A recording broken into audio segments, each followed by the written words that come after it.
Good day, everyone. So today our topic is all about research. So, research definition. What is research?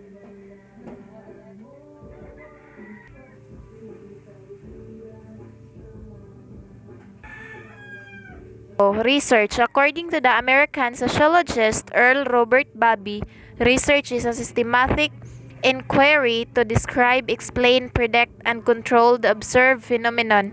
Research involves inductive and deductive method.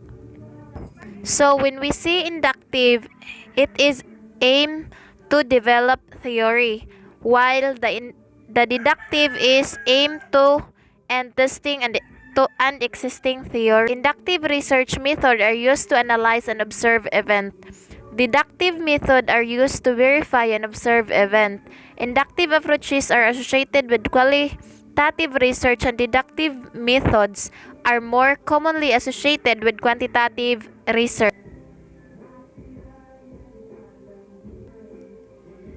Research is a creative, systematic work undertaken to increase the stock of knowledge. It involves the collection, organization, and analysis of information to increase understanding of a topic or issue. So, research is conducted with a purpose to understand. First, what do organizations or businesses really want to find out? Second, what are the processes that need to be followed to chase the idea? Third, what are the arguments that need to be built around the concept? Fourth, what is the evidence that will be required for people to believe in the idea or concept? Next is the characteristic of research. So, systematic approach must be followed to accurate data. Rules and procedures are an integral part of the process that set the objectives. Researchers need to practice ethics and code of conduct while making observation or drawing conclusions. Research is based on logical reasoning and involves both inductive and deductive method. The data or knowledge that is derived is in real time from actual observation in natural settings. Fourth, there is an in-depth analysis of all data collected so that there are no anomalies associated with it. 5. Research creates a path for generating new questions. Existing data help create more opportunities for research. Next. 6. Research is analytical in nature. It makes use of all the available data so that there is no ambiguity in inference. 7. Accuracy is one of the most important aspects of research. The information that is obtained should be accurate and true to its nature. So, types of research. Basic research. A basic research definition is data collected to enhance knowledge. The main motivation is knowledge expansion. Then, example for this is an experiment to determine a simple fact. Next is applied research. Applied research focuses on analyzing and solving real-life problems. This type of refers to the study that helps solve practical problems using scientific method. Problem-oriented research. As the name suggests, problem-oriented research is conducted to understand the exact nature of problem to find out relevant solutions. The term problem refers to multiple choices or issue when analyzing asset. Next is problem-solving research. This type of research is conducted by companies to understand and resolve their own problems. The problem-solving method uses applied research to find solution to the existing problems. Then qualitative research. Qualitative research is a process that is about inquiry. It helps create in-depth understanding of problems or issues in their natural settings. Qualitative research is heavily dependent on the experience of the researchers and the questions used to probe the sample. So the following are the method used for qualitative research. One-on-one interview. So when we say one-to-one interview, it is the question that asking you personally. Then next is focus on groups. focus on groups is asking question and generating discussion among group of people. Then ethnographic research. So ethnographic involves the collection and analysis of data about cultural groups or minorities.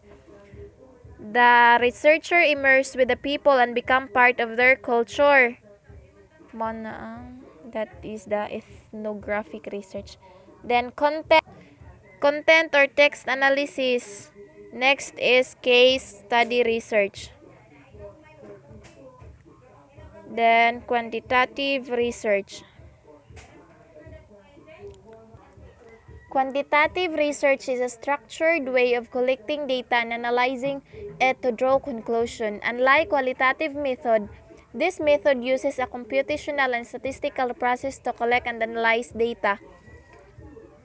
Quantitative data is all about numbers. Quantitative research involves a larger population. More people means more data.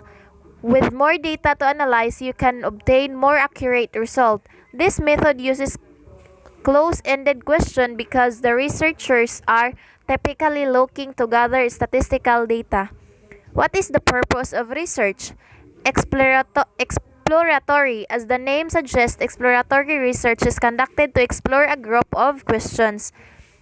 The answers and analytic may not offer a final conclusion to the perceived problem. It is conducted to handle a new problem areas which haven't been explored before. So like for example, to analyze the effect of rebranding initiative on the level of customers' loyalty, or to identify the nature of the impact of work process. That is the example of exploratory. Exploratory example and investigating into the ways of improvement of quality of customer service within hospitality sector in London. The next is descriptive. Descriptive research focuses on expanding knowledge on current issues through a process of data collection.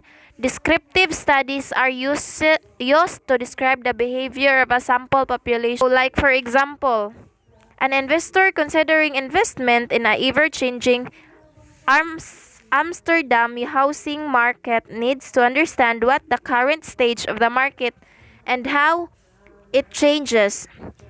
Is it increasing or decreasing? And when it changes, before asking for the why. This is where descriptive research come in. Explanatory research or casual research is conducted to understand the impact of certain changes in existing standard procedures. Conducting experiment is the most popular form of casual research. For example, a study conducted to understand the effect of rebranding on customer loyalty. So, qualitative research. Qualitative methods. Qualitative research is a method that collects data using conversational methods. Participants are asking open-minded questions. The responses collected are essentially non-numerical. These methods not only helps a researcher understand what participants think, but also why they think in a particular way. Types of qualitative methods include one-to-one interview. This interview is conducted when one participant at a given point in time. One-to-one interview needs a researcher to prepare question in advance. It also a it is also a personal interview or personal asking the question. Then focus groups. Focus groups are small groups comprising of around 6 to 10 participants who are usually expert in the subject matter. So focus group is asking question and generating discussion among the group of people. Unlike the one-to-one interview, it is asking in a person personally. A one-to-one interview. Then ethnographic research is an in-depth form of research where people are observed in their natural environment. Without this method is demanding due to the necessity of a researcher entering a natural environment of other people. Geographic location can be a constant as well. So the good example for this is when you want to build a store, then you need to survey if needed what is needed in that community. Next is text analysis. Text analysis is a little different from the qualitative method as it is used to analyze social construct by decoding words through any available form of documentation. The researcher studies and understands the context in which the document are written and then tries to draw meaningful inference from it. The next is case study. Case study researcher is used to study an organization or an entity. This method is one of the most valuable option for modern this type of researcher is used in fields like the education sector, philosophical studies, and psychological studies. There are three methods that are often used by researchers. First is survey research. The ultimate goal of survey research is to learn about the large population by deploying a survey. Today, online surveys are popular as they are convenient and can be sent in an email or made available on the internet. Next is descriptive research.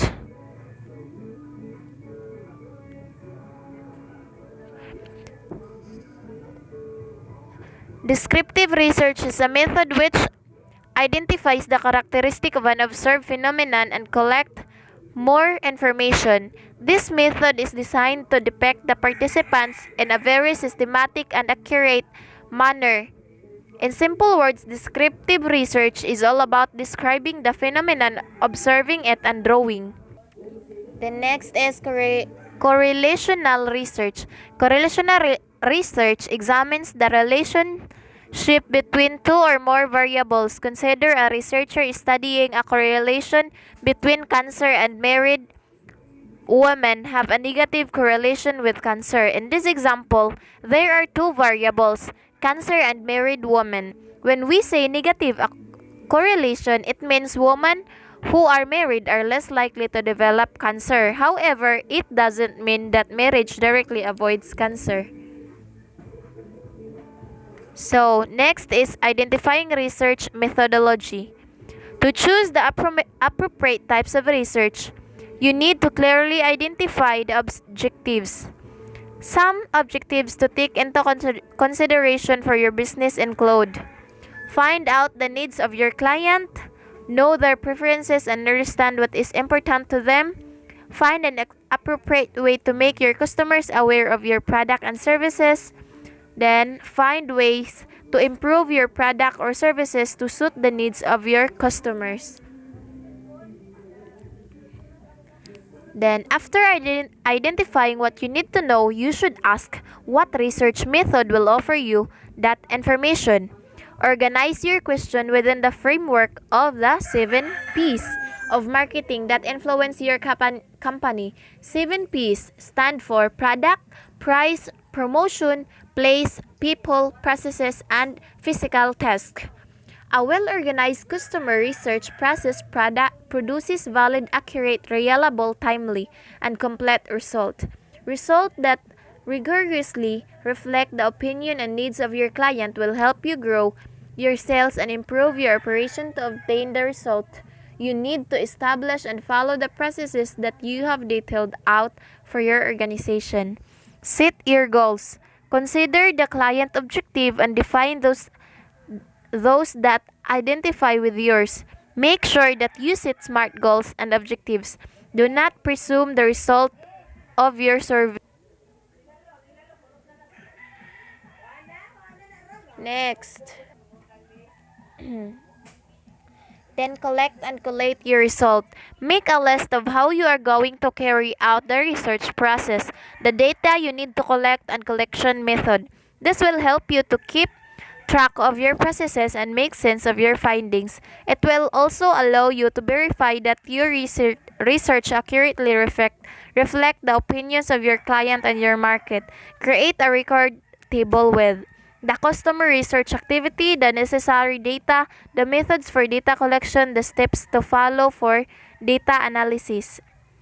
It is important to obtain information about how the collection of customer information was carried out, and to ensure that your data is valid, founded, logical, rigorous, and impartial, accurate, free of errors, and including required details, reliable, that can be produced by other people who investigate in the same way, timely, current, and collected within an appropriate time frame. Complete includes all the data you need to support your business decision. Analyze and understand your research. Analysis of the data can be vary from simple and direct steps to technical and complex processes. Adapt and approach and choose the method of data analysis based on the methods you have carried out. Keep the findings ready. Choose a spreadsheet that allows you to easily enter your data. If you do not have a large amount of data, you should be able to manage them with the use of basic tools available in survey software. If you have collected more complete and complex data, you may have to consider using specific programs or tools that will help you manage your data. That's all. Thank you for listening.